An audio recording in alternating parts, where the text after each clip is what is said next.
Assalamualaikum warahmatullahi wabarakatuh. Bismillahirrahmanirrahim. Alhamdulillah wa syukrulillah wa la hawla wa la quwata illa billah. Allahumma sholli wa sallim wa barik ala habibina wa syafi'ina sayyidina wa maulana Muhammadin wa ala alihi wa ashabihi wa ala manittaba'al huda ila yaumil qiyamah, amma ba'du. Alhamdulillah, akhirnya kita bisa mulai lagi ngajinya. Ya, setelah bolak-balik banyak yang tanya kapan dimulainya. Ya wis, kita mulai aja, mumpung sudah ada yang di Jogja. Kan masih banyak yang di kampung sebenarnya, kuliahnya masih lama toh. Ya, tidak apa-apalah. Kita mulai saja ngaji filsafat kita untuk season kedua tahun 2017 setelah bulan Ramadan dan Syawal. Semoga setelah Ramadan lebih seger lagi pikirannya. Kalau baterai itu mungkin Ramadan sama Syawal itu kayak apa? Kayak dikalibrasi. Dihabisin dulu sampai habis, terus sekarang sudah kayak baru lagi, ngisinya lebih gampang, tidak drop lagi. Harusnya begitu ya spiritualitas kita setelah Ramadan dan Syawal. Harusnya. Seandainya tidak begitu, kalau bahasa Jawanya yo piye meneh. Piye meneh itu istilah luar biasa kalau menurut saya. Itu gabungan antara putus asa dan tawakal. Ya, piye meneh. Sudah kuliah bertahun-tahun kok ndak lulus-lulus. Ya, piye meneh. Sudah umur sekian puluh kok masih jomblo. Ya, piye meneh. Jadi itu filosofi luar biasa dari orang Jawa itu, piye meneh. Oke, itu malaikat-malaikat Gusti Allah juga begitu. Sudah dikasih Ramadan, dikasih kesempatan Syawal, mohon ampun macam-macam, kok masih gitu-gitu aja. Paling malaikatnya bilang ya piye meneh. Sudah capek ngurusinya mungkin gitu. Oke. Ya tentunya untuk konteks ngaji filsafat yang paling banyak salahnya pasti saya, wong saya paling banyak ngomongnya. Ya, dan saya yakin tanpa saya minta pun sudah dimaafkan. Saya juga begitu, kalian ndak usah minta-minta, sudah saya maafkan. Kalau bahasa populernya sesama saudara, sesama sahabat itu no sorry, no thank you. Ndak ada minta maaf, ndak ada terima kasih. Wong kita sudah friend, sudah plek. Jadi tenang aja. Kalau antar kita ndak harus formal-formalan. Minal aidin wal faizin taqabbalallahu minna wa minkum, ndak usah. Itu formalitas. Kamu juga copy paste dari kirimannya temanmu. Ya. Yang penting setiap hari, setiap ketemu, saat kita berpisah kalau ada salahnya ya otomatis itulah minta maaf, dan otomatis kalau ada bagusnya itulah terima kasih.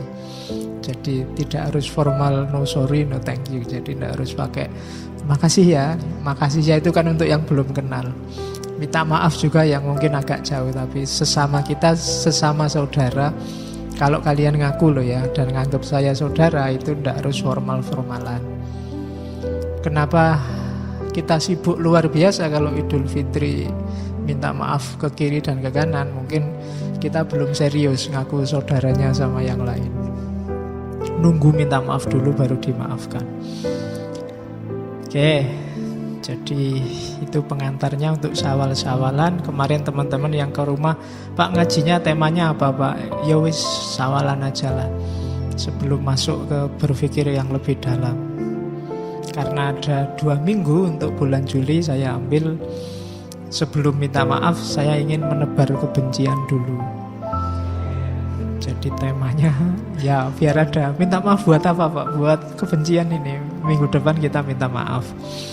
Jadi minggu ini kita tebar kebencian. Teorinya hatred. Karena saya lihat hari ini modus interaksi kita, bahkan sesama muslim, itu modusnya saling curiga, saling benci. Kita juga sering mengeluhkan ini tanpa kita benar-benar tahu apa sih benci itu. Sehingga kadang-kadang kita nuding orang lain, jangan-jangan yang benci itu kita, bukan mereka. Kalau ada istilah-istilah jelek itu kan kita selalu melihat ke orang lain. Begitu ada orang ngomong fanatik lu, mesti orang lain. Tidak pernah, jangan-jangan aku yang fanatik itu. Kafir juga begitu, bid'ah juga begitu, munafik juga begitu. Kan sekarang pertarungan label-label, pertarungan simbol-simbol. Yang itu selalu yang jelek-jelek kita pakai untuk orang lain. Malam ini kita belajar untuk metani, apa metani bahasa Indonesia itu ya? Untuk apa? Mencari kutu, kan tidak enak. Iya, metani itu tidak ada Indonesianya mungkin ya. Yang luar Jawa mungkin susah memahami. Metani itu, petan itu mencari kutu. Jadi metani kutu batin kita masing-masing. Jangan-jangan modus kita sebenarnya kebencian, cuma kita tidak sadar. 90% yang saya cermati, teman-teman kita itu seringkali masuk kategori, kalau bahasanya Ghazali, la yadri annahu la yadri. Tidak tahu kalau dia itu tidak tahu. Itu nanti kalau bahasa gaulnya melahirkan orang-orang yang sok tahu. Sok tahu itu dia tidak tahu, padahal dia itu tidak tahu. Susah ya, tidak ngerti kalau dia tidak ngerti. Koyo ngerti-ngerti yo. Semua orang didalili.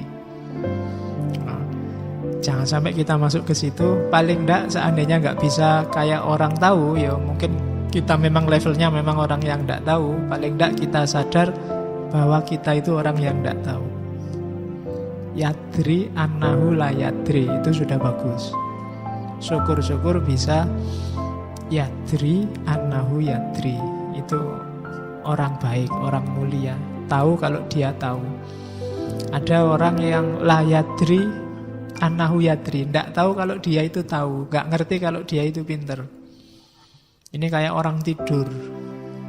Orang pinter tapi tidak manfaat untuk lingkungan sekelilingnya. Kalau katanya Ghazali, orang kayak gini bangunkanlah, ingatkanlah bahwa lu sampean itu orang pinter, lu punya tanggung jawab. Ya sesuai levelnya masing-masing. Oke, bismillah, kita mulai untuk mengaji kebencian. Bahasa Inggrisnya hatred, ini susah nyari. Ya nanti kita ambil beberapa filosof. Biasanya kan kita dasarnya ke tokoh, malam ini ke tema, biar tidak bosan selang-seling. Oke, kita mulai ya. Bismillahirrahmanirrahim. Mari kita membenci. Temanya kebencian. Apa sih benci itu? Benci tidak sama persis dengan tidak suka. Suka dan tidak suka itu manusiawi. Bahkan tidak sama persis dengan marah. Meskipun marah kadang-kadang gejalanya benci, gejala dari kebencian. Orang kadang-kadang kesenggol marah, manusiawi. Disakiti terus marah atau takut, itu manusiawi. Benci ini kayak makom selanjutnya, makom atasnya. Kalau bahasa kamus, benci itu sering diartikan, di situ saya tulis a deep and extreme emotional dislike. Tidak suka tapi dalam dan ekstrim. Jadi ini babak selanjutnya dari tidak suka. Saya bilang tadi orang tidak suka itu biasa, wajar. Tapi ketidaksukaan ini diapakan, ini yang menentukan akan lahir kebencian apa bukan. Kayak definisi selanjutnya itu, a deep enduring intense emotion, dalam tahan lama intensif emosi yang mengekspresikan animosity, anger, hostility, kebencian, kemarahan toward person, group, atau objek. Perhatikan ya, kalau benci itu berarti dia mendalam pasti. Kalau sekedar marah sesaat itu biasa. Berangkat ke sini naik motor tiba-tiba disalip anak-anak yang ya-yaan itu kan marah kita. Nah itu biasa. Tapi kalau marahnya kita ingat-ingat, awas nomor serinya berapa tadi, merek motornya apa, anak mana itu. Terus kita pelihara terus. Kapanpun kita ketemu motor itu, apalagi anak itu, ayo balapan. Terus kapanpun ketemu, lama kan, intensif kita pelihara terus. Di situ lahir kebencian. Mungkin kamu waktu sholat tiba-tiba ketemu teman-temanmu, sahabat-sahabatmu yang jenggotnya panjang itu, mungkin nganggep sholatmu keliru. Wah, sholat kayak gini, ini sholat penuh bid'ah misalnya. Kan kamu tersinggung, kurang ajar, aku ngaji sejak kecil ya, sholatku dianggap bid'ah, itu kan marah. Biasa orang diingatkan gak terima itu biasa. Wajar, cuma kalau kemarahanmu, tidak terimamu itu kamu pelihara, ya kan? Kemarahan yang dipelihara itu sebenarnya kayak orang bunuh diri. Jadi ada pepatah, marah itu, benci itu, kamu minum racun tapi kamu inginnya orang lain yang mati. Iya kan? Kebencian, kemarahan itu kan racun dalam dirimu. Jadi kamu yang minum racun, tapi kamu pinginnya orang lain yang mati. Kalau ini kamu pelihara, ketersinggungan, kemarahan ini sampai dalam dan lama, kapanpun kamu ketemu orang jenggotan kayak gitu, perasaanmu langsung mendidih, kurang ajar, ini yang kayak gini jenis-jenisnya musuhku dulu ini. Nah itu kebencian sudah. Ya level apapun itu salah satu contoh. Kemarahan, ketakutan, ketidaksukaan yang kamu pelihara sehingga dia jadi radikal, jadi mendalam, itulah kebencian. Dalam agama boleh kok orang tidak suka, tapi rata-rata baik Al-Quran maupun hadis mencela kebencian, karena benci itu merusak. Oke. Kalau katanya Freud, kebencian itu an ego state that wishes to destroy the source of its unhappiness. Jadi kondisi mental, kondisi ego yang ingin menghancurkan segala yang tidak menyenangkan, segala yang membuat dia tidak bahagia. Dosen killer itu kan membuatmu gak bahagia. Kalau bisa menurutmu hilang aja dosen kayak gitu, ya kan? Entah oleh apa saya pinginnya dosen-dosen kayak gitu dimusnahkan misalnya. Itu kebencian namanya, ya kan? Temen yang usil, oh itu mungkin kan ada temen kadang-kadang usil, kamu ketemu aja menghindar-hindar karena dia suka ngusilin kamu. Nah itu terus kamu pingin dia lenyap aja lah, gak punya teman kayak gini orang padaan. Nah itu kebencian. Jadi ada bedanya dengan ketidaksukaan. Orang hidup itu biasanya pertimbangan ketika memutuskan sesuatu itu suka dan tidak suka, normal. Tapi hati-hati, ketidaksukaan yang kamu pelihara, jangan salah ya, memelihara sesuatu itu ada ongkosnya. Kalau kamu memelihara rasa marah, memelihara dendam, memelihara ketidaksukaan, ya nanti ongkosnya jiwamu sendiri, mentalmu sendiri. Hati-hati. Saya bilang tadi, kamu sedang bunuh diri sebenarnya. Kamu sedang memelihara penyakit dalam dirimu. Oke, jadi deep, enduring, intense, dalam, tahan lama, intensif. itulah nanti yang melahirkan kebencian. Jadi mulai sekarang ayo kita petani, dipetani lagi. Diri kita, ada ndak sesuatu atau seseorang atau sekelompok orang yang kita pelihara dalam pikiran kita, dalam batin kita, untuk kita kutuk terus-menerus atau kita harapkan kehancurannya terus-menerus. Itulah kebencian. Oke. Terus kita lihat dulu pelan-pelan. Hakikatnya apalah, kok bisa Pak orang itu membenci? Nanti ada beberapa perspektif. Yang pertama, perspektif natural. Ada yang bilang, ini yang natural ini berdasarkan insting. Makhluk hidup, hewan ke atas, itu secara natural, hewan ke atas itu berarti manusia ya, manusia kan di atasnya hewan. Kecuali kamu merasa ada di bawahnya. Kan ada di Quran itu isyarat orang yang levelnya di bawah hewan, asfala safilin. Manusia normal ini, termasuk binatang, itu punya watak dasar agresif. Kenapa? Untuk mempertahankan spesies dalam rangka survive. Kamu kan pingin survive, pingin apa? Ya survive itu dalam istilah ekonomi sosial sering disebut sukses. Pingin selamat, pingin lancar urusanmu. Keinginan ini kan sifatnya insting. Dan itu biasanya ada konsekuensinya. Kamu harus dalam tanda petik agresif pada yang di luar dirimu, yang kamu anggap mengancam cita-citamu untuk survive. Ini sifatnya natural, sifatnya insting. Setiap orang pingin nyaman, pingin aman, pingin tidak terganggu. Nah, secara insting kemudian orang yang ingin aman nyaman ini jadinya mulai pasang kuda-kuda, jangan-jangan yang lain ini akan mengganggu kenyamanan, keamananku. Terus cenderung agresif. Misalnya ada temanmu yang suka ganggu. Itu begitu temanmu yang suka ganggu ini, aku nanti sore main ke kosmu ya. Oh enggak usah, aku ada acara besok aja.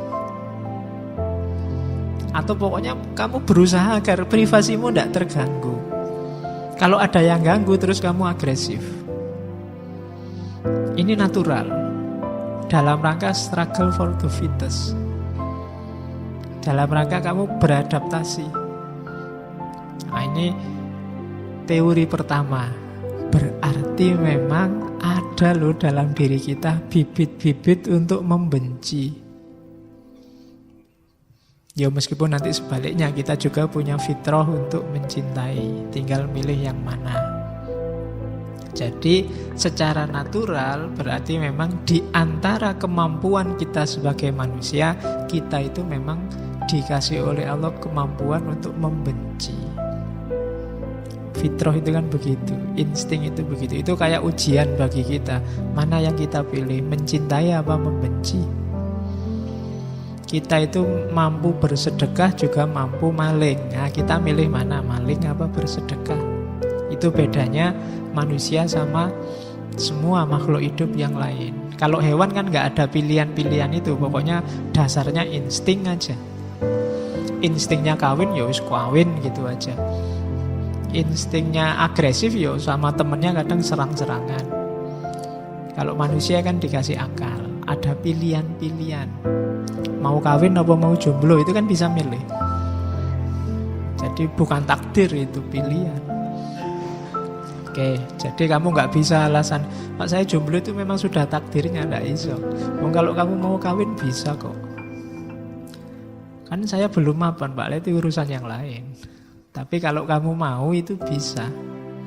Nah itu namanya pilihan. Kalau hewan nggak ada pilihan.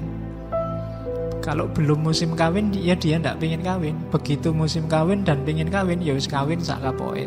Setelah itu selesai. Nah itu hewan. Kalau manusia, dia dihadapkan pada pilihan-pilihan. Di antara nature-nya, pilihan manusia itu kebencian. Ya sama, orang itu punya kemampuan untuk korupsi atau tidak korupsi. Tergantung kamu milih apa enggak. Ngaji atau tidak ngaji. Itu kan pilihan-pilihan. Oke, dua-duanya kamu mampu.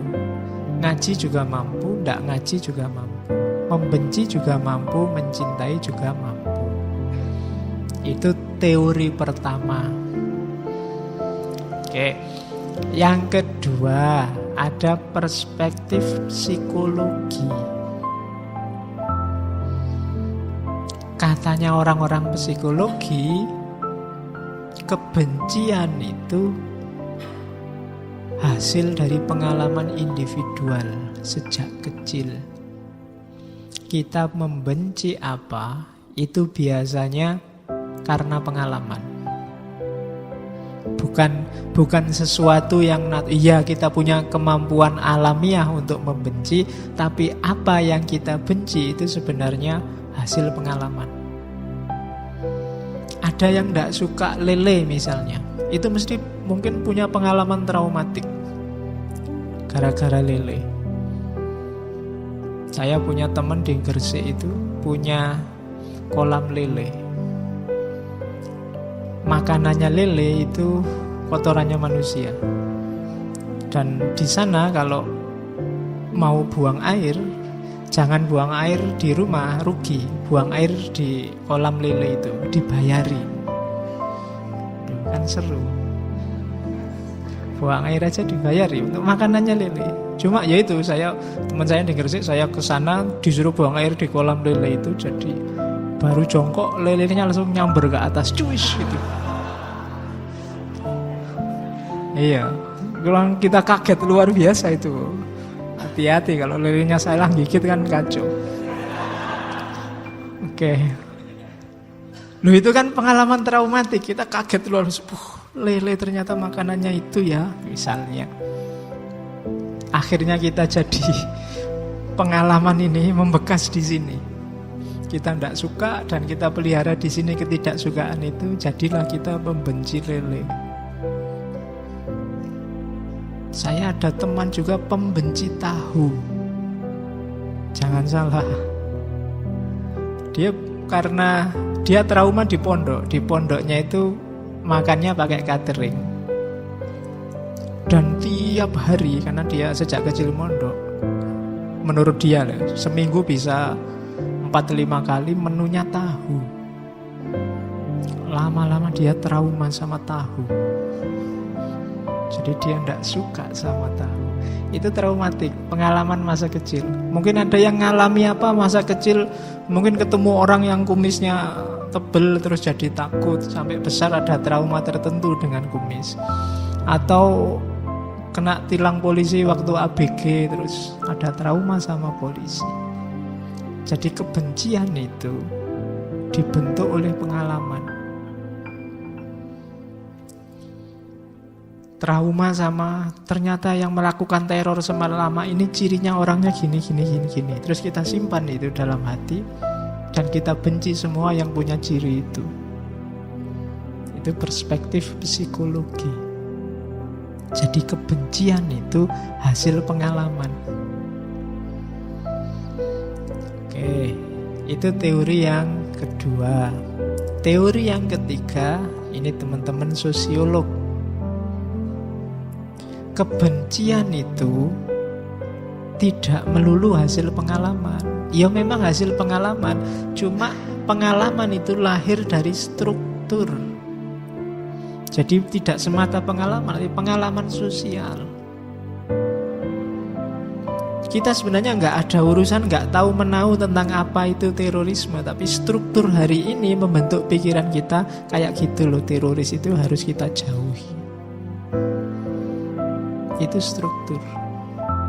Kenapa hari ini kita benci kelompok tertentu, aliran tertentu, grup tertentu, struktur sekeliling kita. pengalaman sosial kita yang membentuk itu. Kita jatuh cinta luar biasa hari ini sama Pancasila, itu juga struktur yang membentuk pikiran kita.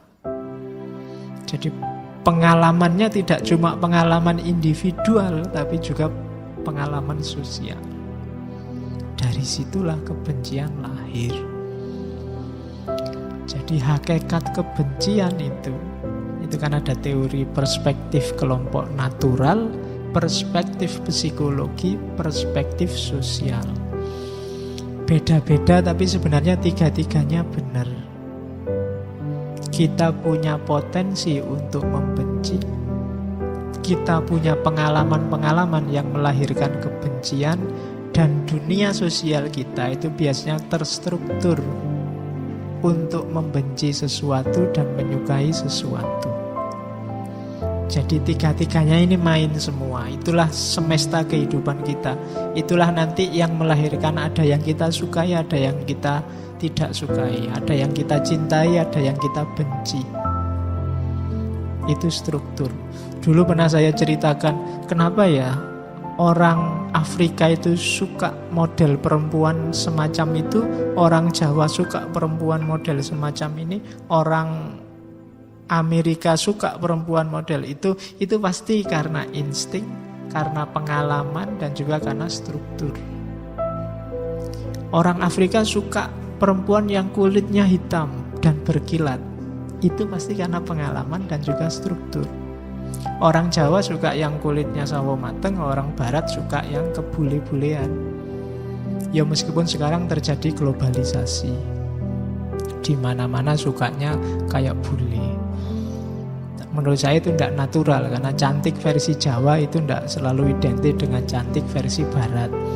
Tapi hari ini seleramu kan dibentuk secara global sehingga hari ini cenderung seragam. Cantik itu ya kayak gitu. Harusnya Miss World itu cantiknya mewakili per teritori. Inilah Miss World versi Afrika, Miss World versi Jawa, Indonesia, Miss World versi. Karena cantik itu lagi-lagi perspektif konstruksi sosial. Oke. Ketidaksukaan dan kesukaan juga begitu. Hidupmu juga sebenarnya semacam itu. Jadi itulah hakikat kebencian. Terus, nah nanti ada teori namanya ideologi kebencian. Kebencian itu nanti lama-lama akan mengkristal jadi ideologi hidup kita. Ideologi itu seperangkat perspektif, seperangkat pandangan dan aturan, termasuk juknis apa yang boleh dilakukan dan apa yang tidak boleh dilakukan. Ada buku yang saya ambil, carilah di internet, ada yang bisa di-download gratis. Nisa Yanai, The Ideology of Hatred.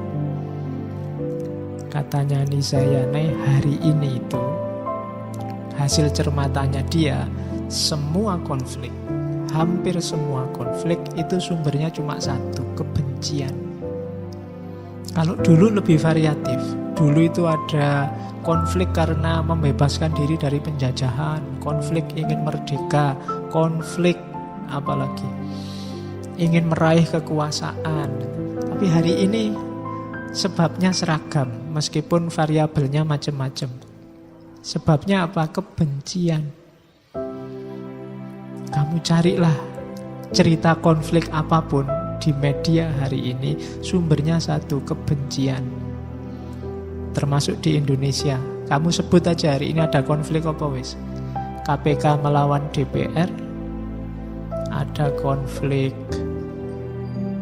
lama yang masih hidup, pro Ahok, anti Ahok, ada 212 melawan lupa itu yang itu kan awalnya kebencian demi kebencian. Visinya cuma satu, menganggap yang lain jelek, salah, dan harus dihancurkan. Itu kebencian. Dan itu sebab hampir semua konflik hari ini. Simbolnya adalah, kalau menurut buku itu, simbolnya adalah peristiwa 911. Itu simbol paling jelas hasil dari yang namanya kebencian. Tidak ada hubungannya dengan penaklukan negara, tidak ada hubungannya dengan pembebasan dari penjajahan, tidak ada. Oke, di buku itu ya. Terus di buku itu juga dibagi dua jenis kebencian. Yang pertama, kebencian dari orang yang ditindas pada yang menindas. Yang kedua, kebencian dari orang yang menindas pada yang ditindas. Kalau orang ditindas terus benci pada yang menindas, itu biasa, masuk akal. Tapi ada juga orang yang menindas justru yang penuh kebencian pada yang ditindas. Kalau di buku itu disebut untuk jenis kebencian yang kedua dibutuhkan ideologi yang kuat, yang isinya menegaskan bahwa yang menindas yang benar dan yang ditindaslah yang salah, jelek dan harus dimusnahkan. Jadi yang pertama urusannya masuk akal. Karena dia ditindas, maka dia benci yang menindas. Itu kan masuk akal. Kalau yang kedua sudah menindas, benci lagi. Itu butuh ideologi kalau ini. Biasanya kelompok dominan membenci yang minoritas. Dasarnya ideologinya. Kita adalah kelompok yang lurus, mereka yang sesat, harus dimusnahkan. Ini kebencian ini terus hidup terus. Itu dari yang menindas ternyata bisa juga membenci yang ditindas.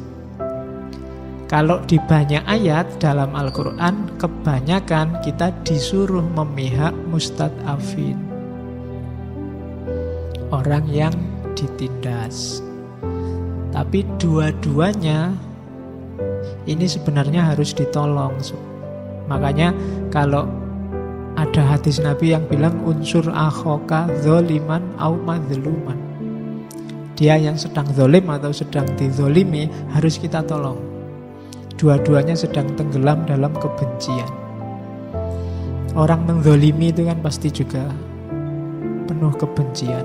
Yang dizolimi juga lahir kebencian pada yang menzolimi. Dua-duanya harus kita selamatkan. Oke. Di buku itu ditawarkan solusi untuk menghindari kebencian. Kuncinya satu, persahabatan. Akrabilah yang kamu benci. Kita sama sahabat itu kan gitu. Kadang salah, kadang kita mangkel, kadang kita tersinggung. Tapi kan terus balik lagi kalau sahabat. Tapi kalau bukan sahabat kan bisa tawuran terus. Atau putus persahabatan kita. Itu alamat lama sembunyi. Tapi katanya buku itu ada solusi enak. Perluas persahabatan.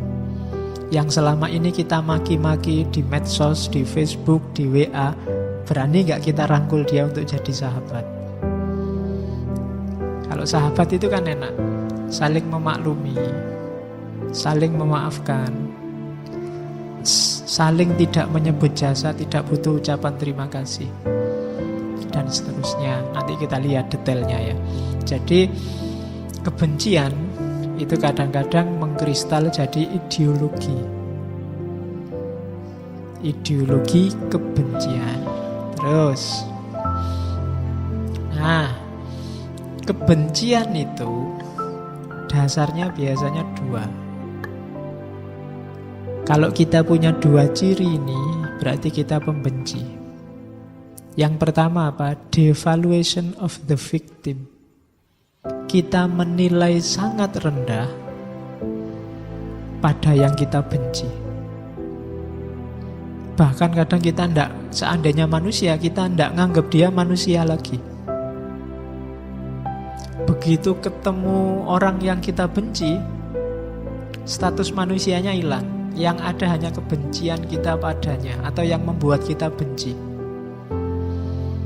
Begitu kita ketemu copet, itu kan langsung saat itu juga dia statusnya sebagai manusia gugur. Yang ada copetnya, maka kita pukuli sampai bonyok.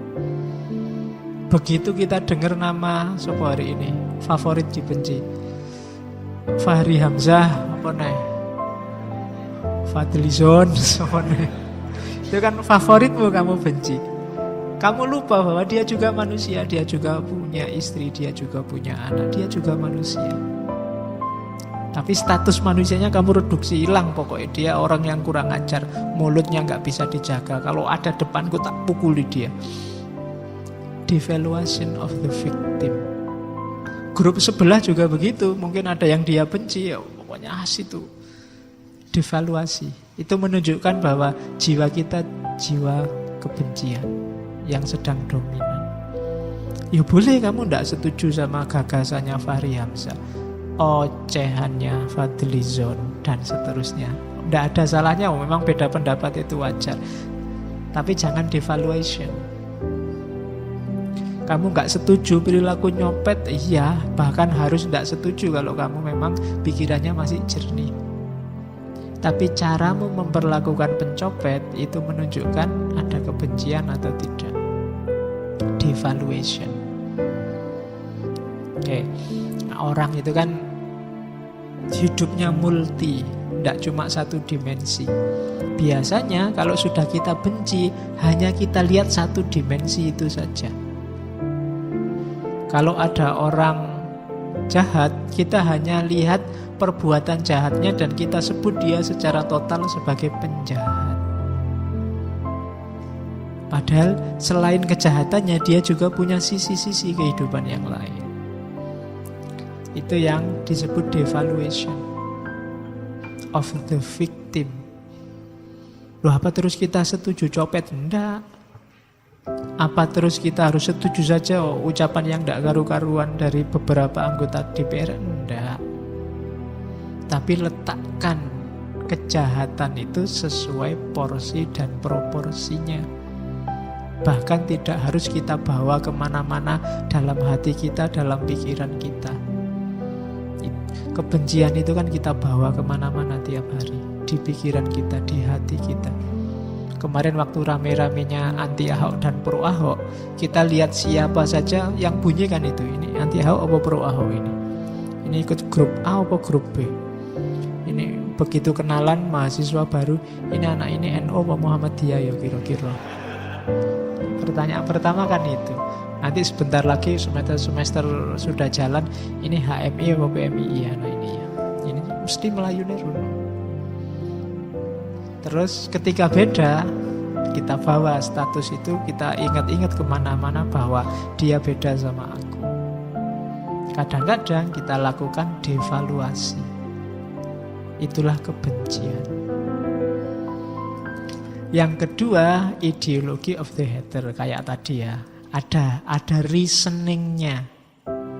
Reasoningnya itu apa? Ideologi itu tadi. Kenapa sih kalau dia NU, atau kenapa sih kalau dia Muhammadiyah? Terus kamu jawab, lo kan yang benar itu gini loh Pak, bla bla bla bla, dan seterusnya. Itu ideologi of the hater. Jadi devaluation of the victim dan the ideology of the hater itu dua variabelnya.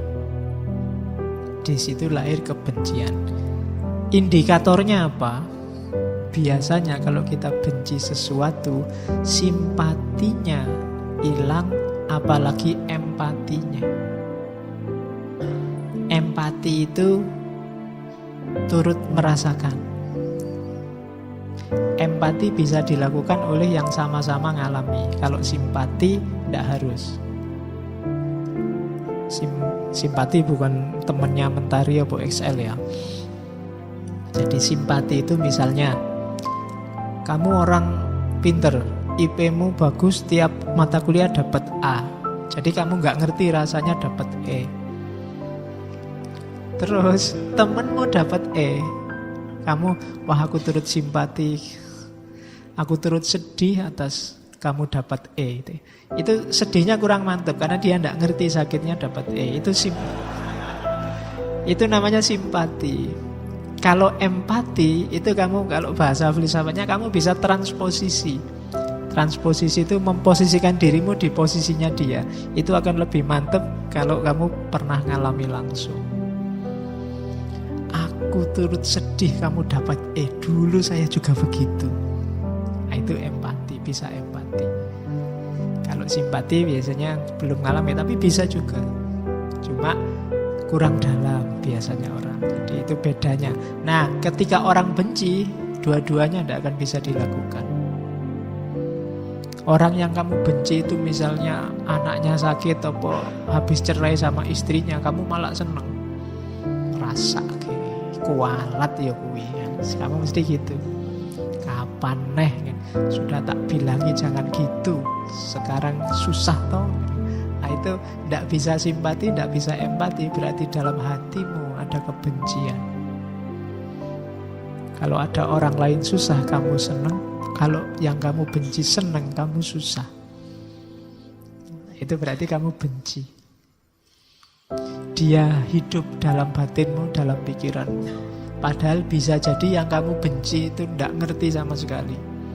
Kamu capek-capek benci, dia tidak kenal kamu, siapa kamu, orang mana, hubunganmu apa, nggak tahu dia. Tapi kamu tiap hari mikir terus sama terhadap dia. Makanya bagi banyak orang, benci itu bukan lawannya cinta. Bahkan ciri-cirinya sama. Orang jatuh cinta dan orang benci itu sama-sama tidak bisa tidur mikir dia. Iya, sama-sama, yang satu sambil marah-marah, yang satu sambil kangen. Tapi mikir terus tentang dia. Jadi indikatornya sama. Siapa yang tiap hari bunyi di kepalamu, itu kalau tidak orang yang kamu cintai, biasanya orang yang kamu benci. Oke, dasarnya kebencian itu. Terus biasanya yang memicu kebencian itu adalah automatic thought. Automatic thought itu respon nalar yang otomatis. Jadi kenapa automatic thought? Karena orang yang bisa berpikir dalam, melakukan refleksi panjang, muhasabah, tafakur, itu biasanya susah membenci. Karena dia akan ketemu banyak sekali variabel yang jadi alasan untuk tidak harus membenci orang. Ini biasanya otomatis. Begitu lihat orang pakai tato langsung preman ini, harus dijauhi. Itu otomatis. Begitu lihat orang punya jenggot, hati-hati, jangan-jangan di tasnya ada. Itu otomatis thought. Begitu lihat orang pakai cadar, kamu sudah ilfil duluan. Pakai cadar ini, hati-hati urusannya, kan gitu. Itu otomatis thought. Cara berpikir kita, cara kita menginterpretasi realitas sesuai dengan kepercayaan, prakonsepsi, asumsi-asumsi yang sudah kita hidupkan setiap hari di kepala kita. Kita tidak berpikir mendalam. Kita nggak membayangkan begitu lihat jenggot terus kita anggap radikal. Kita nggak nyampe kalau dipikir dalam, kan iya ya. Siapa sih yang bilang jenggot itu cirinya radikal misalnya? Wong yo filosof yo banyak yang jenggotan. Karl Marx aja jenggotnya panjang itu. Dan dia kan nggak mungkin radikal, nggak mungkin masuk Karl Marx salafi, kan enggak. Jadi itu kan kalau mikir panjang kan nanti ke situ. Kok aku marah-marah sama orang pakai tato? Lah tato itu macam-macam. Ada yang cuma untuk gaya, cuma ditempel aja, nanti di rumah ya dihapus pakai tangan aja hilang. Mungkin dia cuma pakai gaya waktu keluar itu aja. Ada yang nyenyen macam-macam. Tapi kita tiba-tiba marah terus nganggepnya preman. Automatic thought. Ada orang mepet-mepet di kereta atau di bis, mesti jangan-jangan copet ini. Kamu pikiranmu mesti ke situ. Jadi ini yang tadi saya bilang, ketidaksukaan lahir dari automatic thought. Dan itu terus kita pelihara. Dari situ lahir kebencian. Oke. Terus, jadi sumbernya cara kita menangkap realitas, menginterpretasi realitas yang didasarkan kepercayaan, keyakinan, prakonsepsi kita yang sudah hidup di kepala. Begitu sholat, imamnya kok ora kunut, mesti Muhammadiyah. Kamu kan gitu. Padahal ya kadang-kadang NU juga nggak kunut, ya ben cepet, kadang ya lali. Tapi kan begitu lihat nggak kunut, kamu Muhammadiyah mesti. Atau sebaliknya, begitu lihat yang kunut, mesti NU. Padahal kunut kan ya macam-macam, ada kunut nazilah, mungkin doa apalah, kan macam-macam. Tapi terus kita klaim, pikiran kita itu susah menerima, kebetulan susah menerima orang keliru. Pokoknya yang benar ini kalau gitu mesti salah. Cirinya yang bagus-bagus ini, kalau ciri yang gini-gini mesti salah. Itu automatic thought. Ini yang nyetir kita sebenarnya. Makanya dalam Al-Quran, dalam filsafat, orang sering berpikirnya yang mendalam, berpikir yang radikal, sistematis. Itu gunanya filsafat, biar kita tidak disetir oleh automatic thought. Jadi kesan-kesan pertama, pemahaman-pemahaman awal yang tidak mendalam. Karena dari situ nanti banyak lahir kebencian-kebencian. Terus kita lihat sekarang lebih detail lagi. Automatic thought itu kayak gimana sih Pak? Yang sering melahirkan kebencian. Catatan saya ada paling tidak 6 gaya mikir yang sering melahirkan kebencian. Yang pertama, overgeneralisasi. Melihat sebagian kecil disimpulkan untuk sebagian besar atau untuk semuanya. Melihat misalnya orang sarungan itu cenderung malas. Terus kenapa? Temanku itu loh yang sarungan tiap hari kelesetan nonton TV karena dia sarungan. Terus digeneralkan semua orang sarungan itu ndak aktif, mesti malas. Itu overgeneralisasi. Bule itu baunya ndak enak. Itu mungkin kamu kebetulan jajar sama bule yang ndak mandi seminggu. Terus kamu generalisir, ndak usah punya pacar bule, baunya ndak enak. Overgeneralisasi. Santri itu deso-deso. Nah, itu mungkin karena hanya lihat 1-2 santri. Mungkin kalau lihat banyak santri ya kesimpulannya nggak deso lagi. Ya mungkin sangat deso. Itu kan namanya overgeneralisasi. Jadi dari bagian kecil disimpulkan semuanya. Yang kedua, read the thought. Itu kadang-kadang kita merasa bisa baca pikirannya orang. Oke.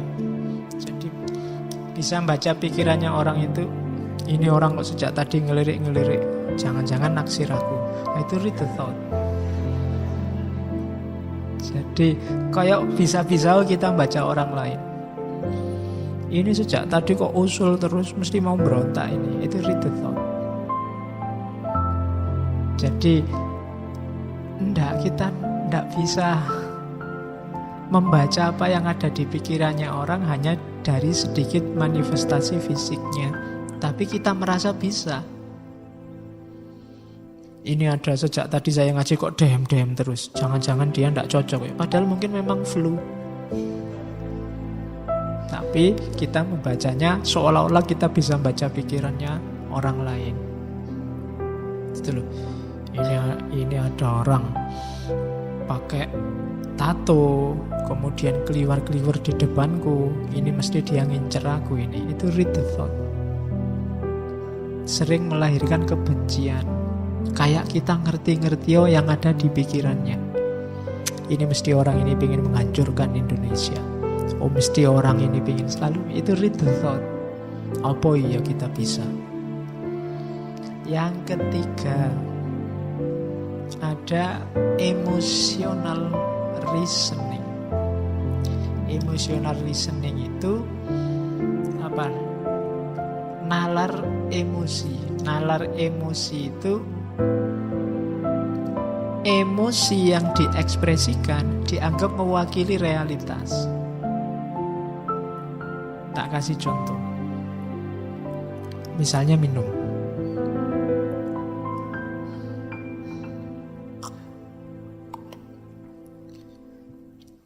Terus saya bilang, nggak enak gini tehnya ya. Loh, contoh, jangan kok tak mire sedih. Iya, nanti tak mire gelo istigawe kayak kok ora enak. Terus kita, alah kok nggak enak gitu ya. Loh, emosiku ini. Terus kamu pahami berarti tehnya memang nggak enak. Padahal itu lah cuma kesanku saja. Bisa jadi kesanmu beda. Itu emotional reasoning namanya. Jadi menganggap anggapan emosional seseorang, tanggapan emosional, itulah kenyataannya. Kamu belajar filsafat, terus pusing, alah Pak, pening aku Pak, membingungkan filsafat itu. Nah itulah kamu. Kalau saya kan enggak. Loh iya kan? Tapi terus banyak orang anggap filsafat itu membingungkan. Jadi tanggapan emosional 1-2 orang dianggap itulah realitasnya. Jadi emotional reasoning namanya. Ini juga sering memicu lahirnya persepsi kebencian. Terus ada lagi namanya customization. Ini sama. Menganggap yang kecil jadi sebab.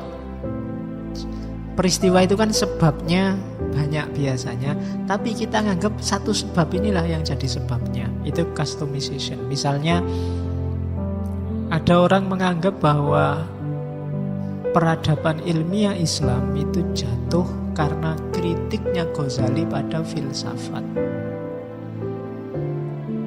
Padahal kalau kita mau jeli, tidak mungkin lah hanya gara-gara 1-2 kitab peradaban ilmiah Islam sepertiga dunia ini bisa jatuh. Pasti banyak variabel yang lain. Mungkin umat Islamnya sendiri juga jadi lemah, mungkin karena kekuasaan politiknya juga ambruk, mungkin umat Islam sedang dijajah di mana-mana. Variabelnya banyak. Cuma orang cenderung kemudian melihat satu variabel saja, yaitu tulisan Ghazali. Itu namanya customization. Melihat satu sebab dari sebenarnya banyak sekali sebab dari satu peristiwa. Lahirnya terorisme itu mungkin sebenarnya sebabnya tidak tunggal. Jadi kalau mau diberantas tidak bisa dilihat satu sisi, pokoknya orang yang jadi teroris harus dibunuhi semua. Mungkin perlu melipir, jangan-jangan sebabnya banyak. Jangan-jangan yang berangkat ke Suriah kemarin motifnya tidak melulu karena dia termakan ideologi ISIS. Mungkin ada yang karena ekonomi, mungkin karena tingkat intelektualnya rendah sehingga gampang dibohongi, mungkin ada yang karena terpaksa ikut suaminya, mungkin ada macam-macam sebabnya. Biar tidak customization, analisisnya harus lebih holistik. Gitu. Oke, jadi itu contoh. Gagasan customization ini sering menyederhanakan persoalan, kemudian melahirkan kebencian. Terus ada lagi mirip kayak sebelumnya, namanya maximization atau minimization. Membesar-besarkan hal kecil atau mengecil-ngecilkan hal besar. Ini sering kita lakukan. Jadi menganggap yang tidak penting terus kita anggap penting, atau yang sebenarnya sangat penting kita anggap tidak penting. Apa sih pentingnya kostum, pentingnya baju misalnya? Kok kemarin ada viral gegeran tentang mana lebih utama, batik atau jubah. Terus kita tawuran berhari-hari itu kan gara-gara bahas batik atau jubah. Itu mungkin maximization. Atau jangan-jangan kita sering juga minimization. Ini penting loh, tapi terus bagi kita tidak penting makanya terus tidak viral. Kita harus jeli. Cara berpikir ini juga sering melahirkan kebencian. Ada juga yang catastrophic thinking. Biasanya orang yang gampang panik. Catastrophic thinking itu orang yang sebenarnya itu sepele sekali, tapi bagi dia luar biasa. Orang yang katastrofik itu biasanya hal-hal kecil membuat dia panik luar biasa. Misalnya, kalau di situ tak kasih contoh, ibu-ibu itu sekarang sedang fobia kena kanker, kena apa gitu kan. Mungkin ada yang ngecek meraba dadanya, loh kok ada benjolan ini? Belum periksa, belum apa. Waduh, jangan-jangan kena kanker aku. Waduh, kena kanker berarti sebentar lagi mati aku. Waduh, tiap hari terus.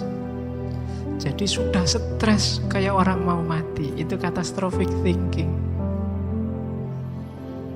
Tiba-tiba mungkin ya ada santri ngaji, tiba-tiba pakai cadar. Belum ada yang ini. Misalnya, mungkin karena pilek atau apa terus pakai cadar. Kamu yang agak fobia dengan itu dulu, kok ada yang pakai cadar? Wah, ini sudah disusupi garis keras ini. Wah, terus kamu gelisah luar biasa, tidak kerasan ngaji. Ini harus sudah mulai dibubarkan ngaji ini, sudah jadi radikal ini ngaji ini. Cuma gara-gara lihat satu teman putri yang pilek terus pakai cadar. Padahal dia cuma pilek biasa, misalnya. Itu catastrophic thinking. Gampang panik.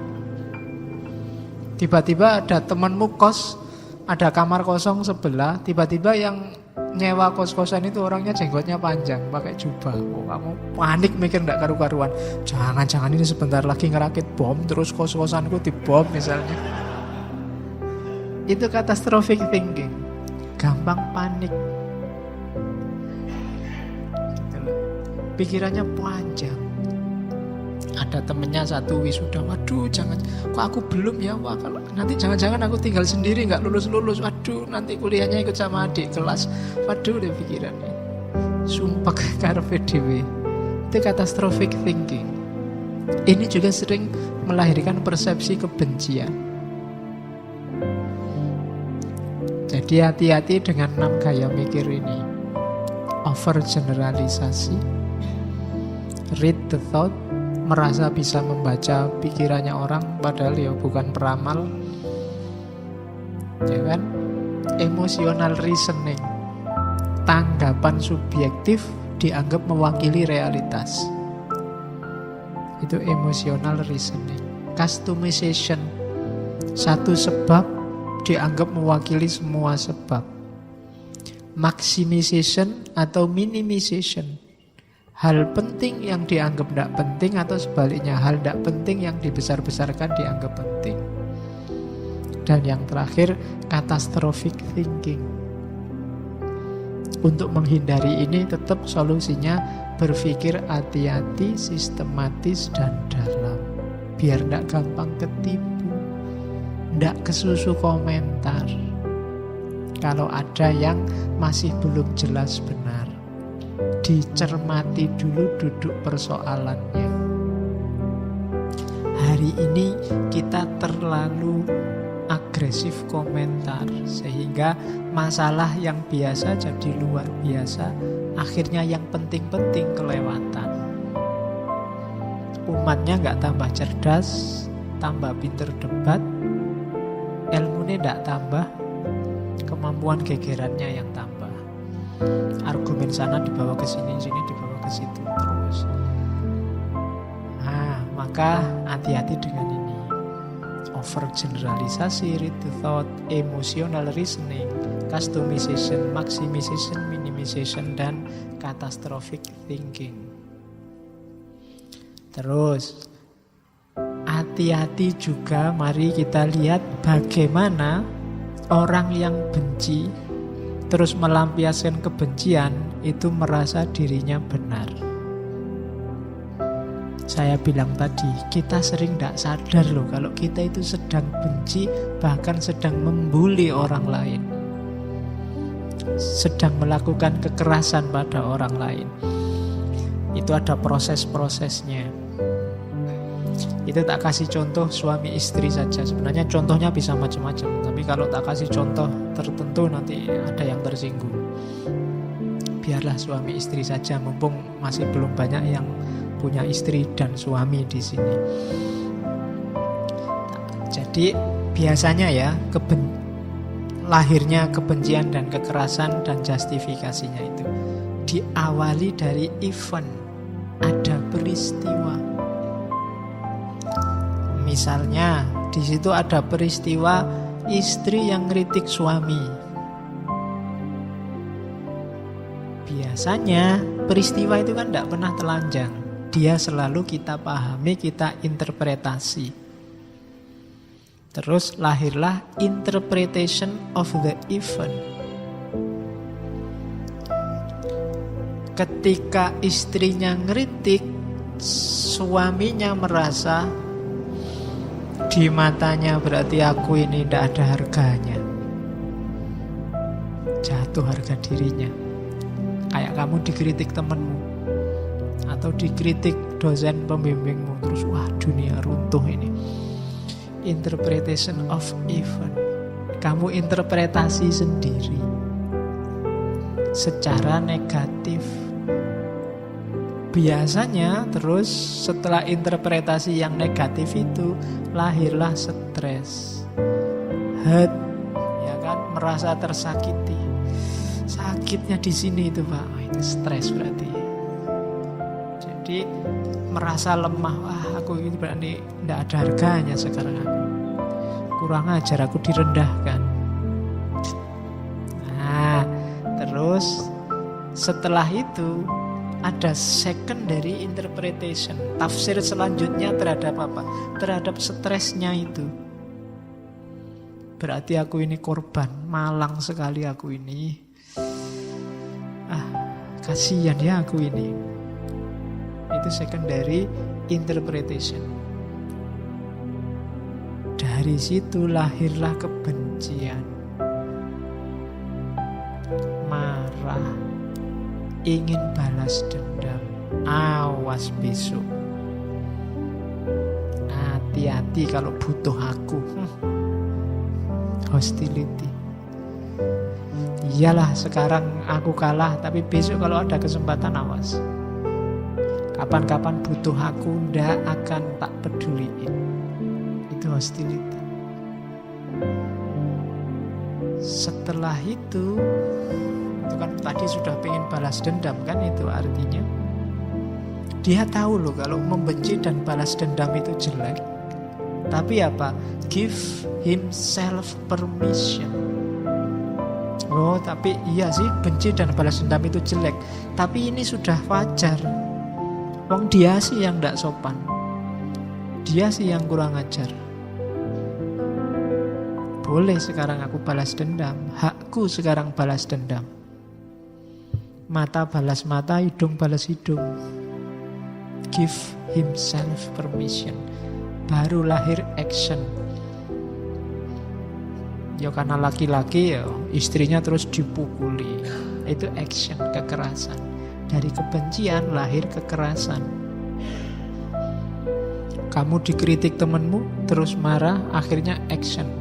Barangnya kamu sembunyikan, laptopnya kamu rusak dan seterusnya. Itu action. Dan menurut kamu salah dewe, saya disinggung kayak gitu, saya disakiti sampai segitunya, ya rasake. Awas nanti pacarmu tak rebut misalnya. Contohnya ngono. Sah, no. Kenapa sah? Kamu menyakiti aku terus ya. Nah, itu give himself permission. Nah, dia maki-maki kiaiku ya tak bales no. Kiainya tak maki-maki. Ndak dosa no aku. Kan dia duluan maki-maki kiaiku. Nah, itu give himself permission. Seolah-olah kalau orang lain melakukan salah, boleh juga aku melakukan salah. Dan dia bikin fitnah terus ya. Kalau tak biarin, jatuh kita. Ayo kita bikin fitnah juga, biar sana juga jatuh. Imbang sudah pertarungannya. Nah, itu legitimasi kebencian. Dia maki-maki duluan ya Pak. Kalau kita nggak maki-maki, nanti skornya nggak imbang. Biar skornya imbang, saya maki-maki juga. Kan gitu. Kan ada kan hadis yang bilang ada orang yang maki-maki bapaknya sendiri. Terus sahabat bilang, apa ada Rasul orang maki-maki bapaknya sendiri? Ada. kamu maki-maki bapaknya orang lain sehingga dia marah dan tersinggung, terus orang lain maki-maki bapakmu. Itu sama dengan kamu sebenarnya sedang memaki-maki bapakmu sendiri. Hari ini kita banyak begitu. Dan kita merasa benar. Itu dilegitimasi kebencian. Karena dia duluan ya Pak. Dan di sana begitu dibalas, bikin lagi yang lebih dahsyat lagi. Kita juga, kalau gitu saya bikin lagi. Kalau cuma nipu aja siapa, kita juga bisa. Hari ini kita berbalas kebohongan. Dalilnya bohong pada orang yang bohong itu sah. Ya kan? Kan ada kan yang bilang begitu. Jadi give himself permission. Biasanya pakai adagium sombong pada orang yang sombong, itu sedekah. Cuma kita makainya di konteks yang tidak pas. Sehingga akhirnya yang terjadi ya memang kita benar-benar jadi orang sombong. Oke. Jadi coba dicermati ya, mana perilaku kita yang ikut alur ini. Jadi kita melegalkan kebencian kita, melegalkan kekerasan, bulian yang kita lakukan dengan alasan itu sah. Karena yang memulai bukan saya, dia duluan. Kita kan punya harga diri, kita kan punya status, masa dia lecehkan begitu saja? Itu legitimasi kebencian. Oke. Terus tadi proses-proses mentalnya. Sekarang kita baru masuk ke filsafatnya. Ya, ada beberapa filosof yang ngomong tentang kebencian. Malam ini saya cuma membawa Sartre. Yang dulu pernah ikut ngaji Sartre pasti ingat bagian ini. Istilah lainnya fenomenologi kebencian. Sartre dikenal sebagai filosof eksistensialis. Fenomenolog sebelum Sartre, Heidegger atau Husserl, itu tidak pernah nyinggung ini. Kalau bagi Heidegger atau Husserl, ya kita hidup bersama itu sifatnya faktisitas. Kita ya sudah faktanya hidup bareng, ya gimana lagi. Tidak pernah membahas modus hidup bersamanya. Nah kalau di Sartre, dia lebih jauh ngomong bahwa keberadaan kita yang bersama orang lain itu bermasalah ketika kita sadar kehadiran orang lain. Yo, mikirnya agak pelan-pelan. Ya. Ketika kita sadar ada orang lain, kehadiran orang lain ini bagi kita adalah ancaman. Katanya Sartre, ancaman pada apa? Ancaman pada eksistensi kita, subjektivitas kita, keberadaan kita, dan sekaligus kebebasan kita. Misalnya, tak kasih contoh. Kamu di kamarmu sendirian, nyetel lagu dangdut keras-keras, terus kamu joget-joget. Tiba-tiba temenmu datang, cerek masuk. Apa yang kamu lakukan? Ada temen. Musiknya cepet-cepet kamu matiin. Yang tadinya dangdut kamu ganti musik jazz, apa musik blues, apa musik rock. Kayaknya yang tadi joget-joget kamu sekarang baca buku. Ada temen. Itu kan dahsyat sekali kan, orang lain itu bikin kamu tidak bebas. Janjinya kamu pengen joget dangdut, akhirnya nggak jadi. Akhirnya malah jadi baca buku biar tetap dianggap anak baik. Ya kan? Orang lain ini tadi waktu kamu sendirian, kamu jadi subjek, mandiri, bebas. Tapi begitu ada orang lain, sekarang posisimu ganti, tidak lagi subjek, kamu jadi objek. objek di balik tatapan mata orang lain. Begitu dilihat, waduh, orang lain kan kamu, begitu dilihat orang kan kamu jadinya, waduh, jangan-jangan ada yang salah nih dalam diriku. Harusnya aku ngapain ya, kan gitu. Dulu waktu ngajinya cowok-cowok mungkin pakai bajunya sakarepmu dhewe, nyari baju jelek, kaos oblong juga enggak apa-apa, santai aja. Begitu banyak putrinya, kamu kan berubah sekarang. Iya, rada dandan saiki, pakai minyak wangi dikit-dikit enggak apa-apa. Nah, itu kan orang lain mengancam jati dirimu, artinya kehadiran orang lain membuatmu dari subjek sekarang jadi objek. Kamu tidak bisa bebas lagi sekarang. Kamu disetir oleh subjek. Posisimu nggak lebih kayak barang, katanya Sartre. Dari bebas, kamu sekarang jadi terikat, tidak bebas, wis. Kalau di kamar kamu nggak pakai baju, cuma sarungan aja. Kadang-kadang pakai celana pendek, udelnya kelihatan, santai aja. Tidak mandi 3 hari, bau juga tidak masalah. Tapi begitu ada orang, kamu nggak bebas begitu kan? Kamu harus, wah ini harus mandi sama temen nih.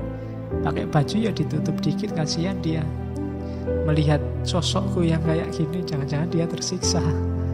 Jadi kamu sudah mulai jadi objek dari tatapan matanya dia. Makanya istilahnya look of hatred. Jadi pandangan kebencian. Kenapa pandangan kebencian? Gara-gara pandangan itu kamu jadi gak bebas. Yang paling kamu benci, akhirnya kamu dari subjek jadi objek sekarang. Dari manusia yang bebas jadi terikat. Kamu tadi janjinya kamu tidak terkontaminasi kebencian macam-macam. Gara-gara ada orang lain itu loh. Sekarang ada model benci, ada model sayang. Makanya ada gium sangat terkenal dari Sartre, orang lain adalah neraka. Ya kan, sumpek aku kalau ada orang lain itu. Bahwa aku sendiri bebas. Ada orang lain ngomong aja diatur sekarang. Padahal kalau nggak ada kan iso bebas. Kalau nggak ada orang lain, kamu surfing macam-macam di internet bebas. Begitu ada orang lain, aduh. Dari situs-situs itu sekarang ganti situs Al-Quran dan terjemahnya. Karena ada orang lain yang lihat. Oke, jadi kurang ajar orang lain itu kan gitu akhirnya. Look of hatred. Gara-gara dilihat orang lain, dari subjek sekarang aku jadi objek. Nah, kelanjutannya terus bagaimana? Satu-satunya jalan biar aku ndak jadi objek, ayo bertarung. Subjek dengan subjek. Nah, kalau aku jadi objekmu, sebaliknya juga sekarang kamu juga bagi objekku. Gitu loh. Temenmu yang datang jadi, dia juga sekarang objekkanlah. Saling mengobjekkan. Jadi pertemuan antar manusia itu pertemuan pertarungan untuk siapa yang jadi objeknya siapa.